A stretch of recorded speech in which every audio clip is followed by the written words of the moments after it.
ની અંદર ખાસી સંખ્યાની અંદર બોર અત્યારે રિચાર્જ થઈ રહ્યા છે. કેવી રીતે સ્ટ્રક્ચર બનાવવું એ ખોટી થઈ ના હોય જોઈ આવો. બહુ ફાવ ફોલ્યું છે.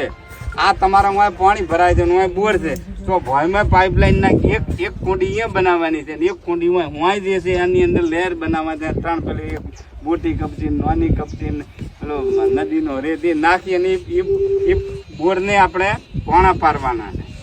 એટલાથી પાણી ઉતરી છે. કોણા પાડો અને એમાં જો તમે આજુબાજુ જાળી બાંધી દેશો, બધી જાળી ભલે બહાર બદલાઈ જાય, પેલી નેટ આવે છે એ બધી દો તો પણ પાણી ચોખ્ખો થઈને અંદર જવું જોઈએ. આ જ પાણીની સમસ્યાનું નિરાકરણ છે. 1100 ફૂટે પહોંચ્યા છીએ, 1400 ફૂટ પછીનો પાણી પીવા લાયક નથી એવો રિપોર્ટ આવ્યો છે. અને એટલા માટે આ તળ સાચવવા આપણી જવાબદારી છે. આ આપણે કરી શકીએ એમ છે.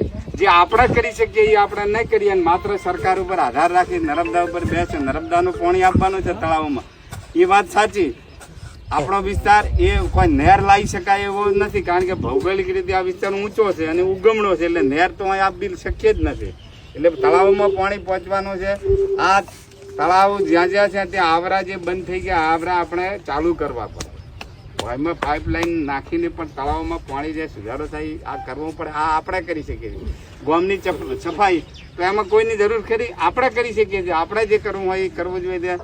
આ બોર રિચાર્જનું કામ એ શરૂ થાય અને કોઈ એમ કે મો સૌથી પહેલ કરો તો આપણે આજે આને અહીંયા તમે કહેતા મોઈ ગામ એક એના ખેતરની મુલાકાત લેવા પોતે એમ કે મો પોતે તૈયાર છે, બીજાને તમારા છિદ્રો પૂરાઈ દેશે અને લોબે ગાળે બોર છે ફેલ થશે, એટલે અંદર ઉતરવાનું બંધ થઈ જશે. આ જ વિકલ્પ છે. બનાસનું પાણી હુકાઈ ગયું, જે દાડે નર્મદાનું પાણી હુકાઈ ગયું તે દાડે શું થશે? આપણે મરી જાય છે, પણ પછી શું થશે એ તો આપણે વિચાર કરીએ.